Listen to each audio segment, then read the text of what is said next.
Hello friends, ಬದುಕಿಗೆ ಸ್ಫೂರ್ತಿ YouTube channel ವೀಕ್ಷಕರಿಗೆ ನಮಸ್ಕಾರಗಳು. ಸೊ ಇಲ್ಲಿ ಅಶ್ವಿನಿ ಗೌಡ ವರ್ಸಸ್ ರಕ್ಷಿತಾ ಶೆಟ್ಟಿ. ಸೊ ನಾವೆಲ್ಲ ಬಿಗ್ ಬಾಸ್ ಅಬ್ಸರ್ವ್ ಮಾಡ್ತಾ ಇರ್ಬೋದು.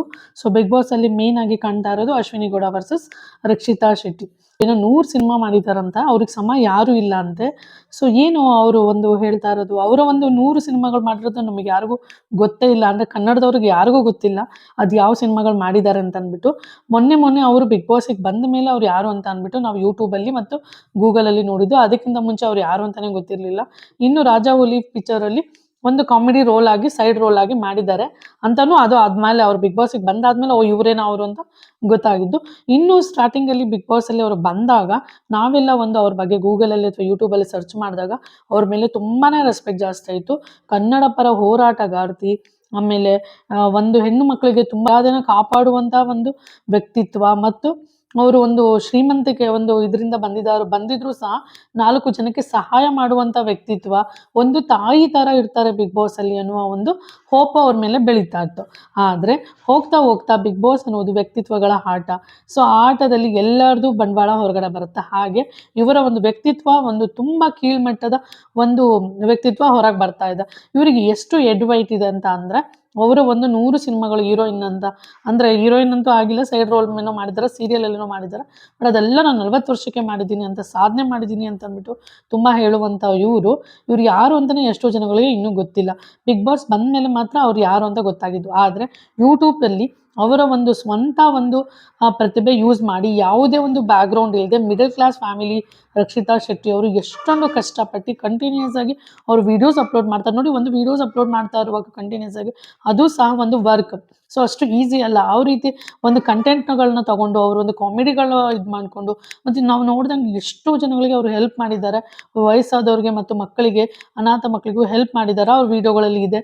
ಸೊ ಇಷ್ಟೆಲ್ಲ ಹೆಲ್ಪ್ ಮಾಡಿಕೊಂಡು ಅವರು ಒಂದು ವಿಡಿಯೋಸ್ನ ಮಾಡಿಕೊಂಡು ಅವರು ಒಂದು ಕರ್ನಾಟಕದಲ್ಲಿ ಅವ್ರು ಗುರುತಿಸ್ಕೊಂಡು ಎಲ್ಲೋ ಇದ್ದಂಥ ರಕ್ಷಿತಾ ಶೆಟ್ಟಿ ಅವರು ಇವತ್ತು ಬಿಗ್ ಬಾಸ್ ತನಕ ಬಂದಿದ್ದಾರೆ. ಕೇವಲ 23-24 ವರ್ಷದವರಾಗಿ ಅವರು ಇಷ್ಟೊಂದು ನೇಮು ಫೇಮು ಪಡ್ಕೊಂಡಿದ್ದಾರೆ ಅಂತಂದ್ರೆ ಅವರ ವ್ಯಕ್ತಿತ್ವಕ್ಕೆ ಬೆಲೆ ಇದೆ ಅಥವಾ ನಿಮ್ಮ ವ್ಯಕ್ತಿತ್ವಕ್ಕೆ ಬೆಲೆ ಇದೆ ಅಂತ ಅವರೇ ಪ್ರಶ್ನೆ ಮಾಡ್ಕೋಬೇಕು. ಗಿಲ್ಲಿಗೂ ಅಷ್ಟೇ ತುಂಬಾನೇ ಟಾರ್ಗೆಟ್ ಮಾಡ್ತಾರೆ ಅಶ್ವಿನಿ ಗೌಡ ಅವರು. ಆ್ಯಕ್ಚುಲಿ ಅವರು ಅಷ್ಟೇ, ಗಿಲ್ಲಿ ಅವರು ಚೆನ್ನಾಗಿ ರಿಪ್ಲೈ ಮಾಡ್ತಾರೆ. ನಾವು ಒಂದು ಯೂಟ್ಯೂಬ್ ಚಾನಲ್ ಮಾಡೋದು ಏನು ಅಷ್ಟು ಈಸಿ ಅಲ್ಲ, ಬಟ್ ಯೂಟ್ಯೂಬ್ ಚಾನಲ್ ಮಾಡಿ ನೀವು ಮಾಡಿ ತೋರಿಸಿ ಅಂತ ಅಂದ್ಬಿಟ್ಟು ಚಾಲೆಂಜ್ ಮಾಡ್ತಾರೆ. ಆದರೆ ನಾನೇನು ಹೇಳ್ತೀನಿ ಅಂದರೆ, ಯೂಟ್ಯೂಬ್ ಚಾನಲಲ್ಲಿ ಅವರು ಒಂದು ಎಡಿಟರ್ನ ಇಟ್ಕೊಂಡು, ಫೋಟೋಗ್ರಾಫರ್ನ ಇಟ್ಕೊಂಡು, ಅಥವಾ ಒಂದು ಐಫೋನ್ನ ಯೂಸ್ ಮಾಡಿಕೊಂಡು ಆರಾಮಾಗಿ ಅವರು ಕೆಲವೊಂದು ವೀಡಿಯೋಗಳನ್ನ ಮಾಡಿ ಅದನ್ನು ವೈರಲ್ ಮಾಡೋದು ದೊಡ್ಡ ವಿಷಯ ಅಲ್ಲ. ವಿತೌಟ್ ಬ್ಯಾಕ್ಗ್ರೌಂಡ್, ಯಾವುದೇ ಒಂದು ಬ್ಯಾಕ್ಗ್ರೌಂಡ್ ಇಲ್ಲದೆ, ಯಾವುದೇ ಒಂದು ನೇಮು ಫೇಮು ಏನು ಯೂಸ್ ಮಾಡ್ಕೊಂಡೆ, ಒಂದು ಹಳ್ಳಿಯಿಂದ ಎಲ್ಲೋ ಅಂತ ಮಂಡ್ಯದಲ್ಲಿ ಎಲ್ಲೋ ಇರುವಂಥ ಒಬ್ಬ ಹಳ್ಳಿಯಲ್ಲಿರುವಂಥ ಒಬ್ಬ ವ್ಯಕ್ತಿ ಇವತ್ತು ಬಿಗ್ ಬಾಸ್ ತನಕ ಬಂದು ಚಾನೆಲ್ಗಳಲ್ಲಿ ರಿಯಾಲಿಟಿ ಶೋಗಳಲ್ಲಿ ವಿನ್ ಆಗಿ ಇಲ್ಲಿ ತನಕ ಬಿಗ್ ಬಾಸ್ ತನಕ ಬಂದಿದ್ದಾರೆ ಅಂತಂದ್ರೆ ಅವರಿಗೆ ಒಂದು ಅವರದೇ ಆದ ಒಂದು ಟ್ಯಾಲೆಂಟ್ ಇದೆ ಮತ್ತು ಅದಕ್ಕೊಂದು ರೆಸ್ಪೆಕ್ಟ್ ಇದೆ. ಸೊ ಇಲ್ಲಿ ಅಶ್ವಿನಿ ಗೌಡ ಅವ್ರು ಹೆಂಗೆ ನೋಡ್ತಾರೆ ಎಲ್ಲರನ್ನು ಅಂದ್ರೆ ತುಂಬಾ ಕೀಳ್ ಮಟ್ಟದಲ್ಲಿ ನೋಡ್ತಾರೆ. ಅಂದ್ರು ಎಕ್ಸ್ಪೆಷಲಿ ಯೂಟ್ಯೂಬರ್ಸ್ ಅಥವಾ ಯೂಟ್ಯೂಬ್ ಮಾಡಿದವರು ಅಂತ ಅಂದ್ರೆ ಅವ್ರಿಗೆ ಲೆಕ್ಕಕ್ಕೆ ಇಲ್ಲ, ಅವ್ರು ಏನೂ ಅಲ್ಲ ಅನ್ನೋ ರೀತಿ ಮಾತಾಡ್ತಾರೆ. ಮತ್ತು ಅನ್ನೆಸೆಸರಿ ರಕ್ಷಿತಾ ಶೆಟ್ಟಿ ಅವ್ರಿಗೆ ತುಂಬಾನೇ ಟಾರ್ಗೆಟ್ ಮಾಡ್ತಾರೆ.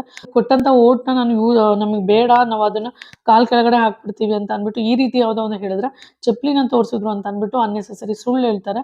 ಸೊ ಏನಪ್ಪಾ ಅಂದ್ರೆ ರಿಷಾ ಗೌಡ ಅವರು ಅಷ್ಟೇ, ಆಫ್ಟರ್ ದ 1 ವೀಕ್ ಅವರಷ್ಟೇ ಚೆನ್ನಾಗಿದ್ದು, ಅದಾದ್ಮೇಲೆ ತುಂಬಾನೇ ಗಿಲ್ಲಿಗೆ ಟಾರ್ಗೆಟ್ ಮಾಡ್ತಾ ಇದ್ದಾರೆ ಮತ್ತು ಅವರಿಗೆ ಹೊಡೆದಿದ್ದು ಸಹ ಒಂದು ತುಂಬಾನೇ ಒಂದು ನೆಗೆಟಿವ್ ಇದಾಗುತ್ತೆ, ನೆಗೆಟಿವ್ ಆಗಿ ಪೋರ್ಟ್ರೇ ಆಯಿತು ಹೊರಗಡೆ.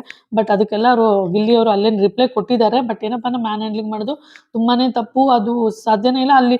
ಆದರೂ ಅವ್ರು ಕಂಟಿನ್ಯೂ ಆಗಿದ್ದಾರೆ. ಸೊ ಅಲ್ಲಿ ಮತ್ತೆ ಒಂದು ಹೆಡ್ಲೈನ್ಸ್ ಕೊಡ್ತಾ ಇದ್ದಾರೆ ಬಿಗ್ ಬಾಸ್ ಅಲ್ಲಿ. ಸೊ ಈ ಎಲ್ಲ ಒಂದು ಏನು ಪ್ರಕರಣಗಳಿಗೆ ಸುದೀಪ್ ಸರ್ ಬಂದ್ಬಿಟ್ಟು ಒಂದು ರಿಪ್ಲೈ ಮಾಡ್ತಾರೆ ಅಥವಾ ಒಂದು ಎಲ್ಲರಿಗೂ ಒಂದು ಕ್ಲಾಸ್ ತಗೊತಾರೆ ಅಂತ ಅಂದ್ಬಿಟ್ಟು, ಎಕ್ಸ್ಪೆಷಲಿ ಅಶ್ವಿನಿ ಗೌಡ ಮತ್ತು ರಿಷಾ ಗೌಡರಿಗೆ ಇಬ್ಬರಿಗೂ ಒಂದು ಒಳ್ಳೆಯ ಕ್ಲಾಸ್ ತಗೊಳ್ಳೇಬೇಕು. ಯಾಕಂದರೆ ಅವರಿಗೆ ತುಂಬ ಎಡ್ವೈಟ್ ಇದೆ. ಸೊ ಅದು ಒಂದು ರೆಡ್ಯೂಸ್ ಆಗಲೇಬೇಕು, ಇಲ್ಲಾಂದರೆ ಅವರು ಬಿಗ್ ಬಾಸಲ್ಲಿ ಇರೋದು ಒಂದು ತಪ್ಪು ಅಂತ. ಈವನ್ ಅಶ್ವಿನಿ ಗೌಡವ್ರಿಗೆ ಗೊತ್ತಿಲ್ಲ ಅನ್ಸುತ್ತೆ, ಹೊರಗಡೆ ಬಂದು ನೋಡಿದ್ರೆ ಗಿಲ್ಲಿ ಅಥವಾ ರಕ್ಷಿತಾ ಶೆಟ್ಟಿ ಅವ್ರಿಗೆ ಎಷ್ಟೊಂದು ಫ್ಯಾನ್ ಬೇಸ್ ಇದೆ ಮತ್ತು ಎಷ್ಟು ಫ್ಯಾನ್ ಪೇಜ್ಗಳು ಕ್ರಿಯೇಟ್ ಆಗಿದೆ ಮತ್ತು ಅವ್ರನ್ನ ಎಷ್ಟು ಜನ ಇಷ್ಟಪಡ್ತಿದ್ದಾರೆ. ನಾವು ಪ್ರತಿದಿನ ಒಂದು ವೋಟಿಂಗ್ ತೆಗೆದು ನೋಡಿದ್ರೆ ಮ್ಯಾಕ್ಸಿಮಮ್ ವೋಟ್ ಬರ್ತಾ ಇರೋದು ಗಿಲ್ಲಿ ನಟ ಮತ್ತು ರಕ್ಷಿತಾ ಅವರಿಗೆ. ಎಕ್ಸ್ಪೆಷಲಿ ಈ ವೀಕು ರಕ್ಷಿತಾ ಅವರಿಗಂತೂ ತುಂಬಾನೇ ವೋಟಿಂಗ್ ಜಾಸ್ತಿ ಆಗಿದೆ ಕಂಪೇರ್ ಟು ಅಶ್ವಿನಿ ಗೌಡರಿಗೆ ತುಂಬಾನೇ ಲೀಸ್ಟ್ ವೋಟ್ ಇರುತ್ತೆ, ಆದರೂ ಅವರು ಸೇವ್ ಆಗ್ತಾರೆ. ಅದು ಹೇಗೆ ಅಂತ ಗೊತ್ತಿಲ್ಲ. ಬಟ್ ಗಿಲ್ಲಿ ಅವರಿಗೆ ರಕ್ಷಿತಾ ಅವರಿಗೆ ಬಂದಷ್ಟು ವೋಟ್ಗಳು ಇವರಿಗೆ ಬರ್ತಾ ಇಲ್ಲ. ಜನ ಅವ್ರನ್ನ ಇಷ್ಟಪಡ್ತಾ ಇಲ್ಲ ಆ್ಯಕ್ಚುಲಿ. ಎಕ್ಸ್ಪೆಷಲಿ ಕರ್ನಾಟಕದ ಕನ್ನಡ ಪರ ಹೋರಾಟಗಾರ್ತಿ ಎಲ್ಲಿ ಅವರು ಹೋರಾಟ ಮಾಡಿದಾರೋ ಅದು ನಮ್ಗೆ ಗೊತ್ತಿಲ್ಲ. ಬಟ್ ಅವರು ಒಂದು ಆ ಮಾತಿಗೆನೇ, ಆ ಒಂದು ಪದವಿಗೆನೇ ಅವಮಾನ ಅನ್ನೋ ರೀತಿ ಅಲ್ಲಿ ಹೆಣ್ಮಕ್ಳ ಹತ್ರ ನಡ್ಕೊತಾ ಇದ್ದಾರೆ. ಪರ್ಸನಲ್ ಟಾರ್ಗೆಟ್ ಅನ್ನೋ ರೀತಿ ಇದೆ. ಅವರು ಒಂದು ಟಾಸ್ಕ್ಗಳಲ್ಲಿ ಮತ್ತು ಒಂದು ಏನು ಬಿಗ್ ಬಾಸ್ ಆಟದಲ್ಲಿ ವಿನ್ ಆಗ್ತಾ ಇಲ್ಲ, ಕೆಲವೊಂದು ಪರ್ಸನಲ್ ಟಾರ್ಗೆಟ್ ಮಾಡಿ ಅನ್ನೆಸೆಸರಿ ಅವರು ತುಂಬ ವರ್ಸ್ಟ್ ಒಂದು ವ್ಯಕ್ತಿತ್ವನ ಹೊರಗಡೆ ಹಾಕ್ತಾ ಇದ್ದಾರೆ ಇನ್ ಬಿಗ್ ಬಾಸ್. ಇನ್ನು ರಕ್ಷಿತಾ ಶೆಟ್ಟಿ ಅವರು ಮಂಗಳೂರಿನ ಕಡೆಯವರು, ಅಂದರೆ ಒಂದು ಶೆಟ್ಟಿ ಗ್ಯಾಂಗ್ ಅಂತಲೇ ಹೇಳ್ಬೋದು. ನಮ್ಮ ಕರ್ನಾಟಕದ ಕನ್ನಡದ ಕೊಡುಗೆಯನ್ನು ಜಾಸ್ತಿ ಕೊಟ್ಟಿರುವಂಥ, ಈಗ ಪ್ರೆಸೆಂಟ್ ಕರ್ನಾಟಕಕ್ಕೆ ಅಥವಾ ಕನ್ನಡ ಸಿನಿರಂಗಕ್ಕೆ ತುಂಬಾ ಒಂದು ಕೊಡುಗೆ ಕೊಡ್ತಾ ಇದ್ದಾರೆ ನಮ್ಮ ಶೆಟ್ಟಿ ಗ್ಯಾಂಗ್ ಅಂತಲೇ ಹೇಳ್ಬೋದು. ರಾಜ್ಬಿ ಶೆಟ್ಟಿ ಮತ್ತು ರಕ್ಷಿತ್ ಶೆಟ್ಟಿ ಮತ್ತು ರಿಷಬ್ ಶೆಟ್ಟಿ ಅವರು, ಅವರ ಗ್ಯಾಂಗಿಗೆ ರಕ್ಷಿತಾ ಶೆಟ್ಟಿ ಅವರು ಒಂದು ಸಣ್ಣ ಪಾತ್ರದಲ್ಲಿ ಸೇರ್ಕೊಂಡ್ರು ಅಂದರು. ಇವರು ಒಂದು ಹೇಳ್ತಾ ಇದ್ದಾರಲ್ಲ 100 ಸಿನಿಮಾ ಮಾಡಿದ್ದೀನಿ ಅಂತ, ಆ 100 ಸಿನಿಮಾದಲ್ಲೂ ಸಿಗದಂಥ ಅವರಿಗೆ ನೇಮ್ ಆಫ್ ಫೇಮ್ ಇವರ ಒಂದೇ ಸಿನಿಮಾದ ಸಣ್ಣ ಪಾತ್ರಕ್ಕೆ ಸಿಕ್ಕಿಬಿಡುತ್ತೆ. ಸೊ ಇದು ಒಂದು ಅರಿವು ಅವ್ರಿಗಿಲ್ಲ ಅಂತ ಅನ್ಸುತ್ತೆ. ಆ್ಯಕ್ಚುಲಿ ಸುದ್ದಿ ಹರಿದಾಡ್ತಿದೆ ರಾಜ್ಬಿ ಶೆಟ್ಟಿ ಅವರು, ಅವರಿಗೆ ರಕ್ಷಿತಾ ಶೆಟ್ಟಿ ಅವ್ರಿಗೆ ಒಂದು ಚಾನ್ಸ್ ಕೊಡ್ತಾರೆ, ಒಂದು ಸಣ್ಣ ಪಾತ್ರದಲ್ಲಾದರೂ ಅವ್ರ ಮೂವಿಯಲ್ಲಿ ತಗೊಳ್ತಾರೆ ಅಂತ. ಅದು ನಿಜ ಆಗಲಿ. ಸೊ ಇಂಥವ್ರ ಮುಂದೆ ಇನ್ನೂ ರಕ್ಷಿತಾ ಶೆಟ್ಟಿ ಅವರು ಬೆಳೀಲಿ, ಅವ್ರ ಫ್ಯೂಚರ್ ತುಂಬಾ ಚೆನ್ನಾಗಿರಲಿ ಅಂತ ಅಂದ್ಬಿಟ್ಟು ನಾವು ಆಶಿಸೋಣ. ಅಶ್ವಿನಿ ಗೌಡರು ಎಷ್ಟೇ ತುಳಿಯಕ್ಕೆ ಪಡ್ತಾ ಇದ್ರು ಸಹ ನಮ್ಮ ಒಂದು ರಕ್ಷಿತಾ ಶೆಟ್ಟಿ ಅಥವಾ ಗಿಲ್ಲಿ ನಟ ಅವರು ತುಂಬಾ ನೇಮ್ ಫೇಮ್ ಜಾಸ್ತಿ ಆಗ್ತಿದೆ. ಅವ್ರು ಎಷ್ಟು ಒಂದು ಪ್ರಯತ್ನ ಪಡ್ತಿದ್ದಾರೋ ತುಳಿಲಿಕ್ಕೆ, ಇವರು ಅಷ್ಟೇ ಬೆಳೀತಾ ಇದ್ದಾರೆ. ಆ್ಯಕ್ಚುಲಿ ಹೋದ ಸೀಸನಲ್ಲೂ ಅಷ್ಟೇ ಡ್ರೋನ್ ಪ್ರತಾಪ್ ಅವರಿಗೆ ತುಂಬ ಜನ ಟಾರ್ಗೆಟ್ ಮಾಡಿದ್ರು, ಬಟ್ ಕೊನೆಗೆ ಅವರು ರನ್ನರ್ ಅಪ್ ಆದರು. ಸೊ ಅದೇ ರೀತಿ ಆಗುತ್ತೆ ಅಂತ ಅನ್ಸುತ್ತೆ ಈ ಸರಿ ಬಿಗ್ ಬಾಸಲ್ಲೂ ಸಹ. ಇವರು ಎಷ್ಟು ತುಳಿಯಲ್ಪಡ್ತಾರೋ ಅವ್ರು ಅಷ್ಟು ಬೆಳೀತಾರೆ. ಸೊ ಪಕ್ಕ ಗಿಲ್ಲಿ ನಟ ಮತ್ತು Rakshita Shetty runner up and winner ಪ್ಲೇಸಲ್ಲಿ ಅವರಿಬ್ಬರು ಇರ್ತಾರೆ ಅಂತ ನನಗೆ ಅನಿಸ್ತಾ ಇದೆ. ನಿಮಗೇನು ಅನಿಸುತ್ತೆ ಕಮೆಂಟ್ ಮಾಡಿ. ಮತ್ತು ಕೇವಲ 2 ಅಸ್ತ್ರ, ಟ್ಯಾಲೆಂಟ್ ಮತ್ತು ಹಾರ್ಡ್ ವರ್ಕ್, ಇವೆರಡನ್ನ ಇಟ್ಕೊಂಡು ಯೂಟ್ಯೂಬ್ ಚಾನಲಿಂದ ಬಿಗ್ ಬಾಸ್ ತನಕ ಬಂದಿರುವಂಥ ರಕ್ಷಿತಾ ಶೆಟ್ಟಿ ಮತ್ತು ಗಿಲ್ಲಿ ನಟ ಅವರಿಗೆ ನಮ್ಮ ಸಪೋರ್ಟ್ ಬೇಕಾಗುತ್ತೆ. ದಯವಿಟ್ಟು ಅವ್ರಿಗೆ ಹೆಚ್ಚು ವೋಟ್ ಮಾಡಿ ಮತ್ತು ಅವ್ರಿಗೆ ಸಪೋರ್ಟ್ ಮಾಡಿ ಅಂತ ನಾನು ಬೇಡ್ಕೊಳ್ತೀನಿ. ರಾಶಿಕಾ ಅವ್ರು ಅಂದ್ಕೊಂಡಿದ್ರು ಅವರು ಒಂದು ಬಿಗ್ ಬಾಸಲ್ಲಿ, ಅಂದರೆ ಲಾಸ್ಟ್ ಸೀಸನ್ ಎಲ್ಲ ನೋಡ್ಕೊಂಡ್ಬಂದು ಅವರಿಗೊಬ್ಬರು ಒಂದು ಒಳ್ಳೆಯ ಒಂದು ಗುಡ್ ಪಾರ್ಟ್ನರ್ ಅಥವಾ ಫ್ರೆಂಡ್ ಬೇಕಾಗುತ್ತೆ ಅಂತ ಅಂದ್ಬಿಟ್ಟು, ಬಟ್ ಅವ್ರು ಮುಂಚೆ ಹೇಳ್ತಾ ಇದ್ರು ಯಾರು ಅಂತ ಅಟ್ರಾಕ್ಟಿವ್ ಆಗಿಲ್ಲ ಫ್ರೆಂಡ್ ಮಾಡ್ಕೊಳ್ಳೋಕ್ಕೆ ಅಂತ ಅಂದ್ಬಿಟ್ಟು. After the Suraj Singh enter ಆದಾಗ ಅವರು ಒಂದು ಅವತ್ತಿನ ದಿನವೇ ಅವರು ಒಂದು ಬ್ಲಶ್ ಅನ್ನೋ ರೀತಿ ಅವರು ಅಬ್ಸರ್ವ್ ಮಾಡಿದ್ರು.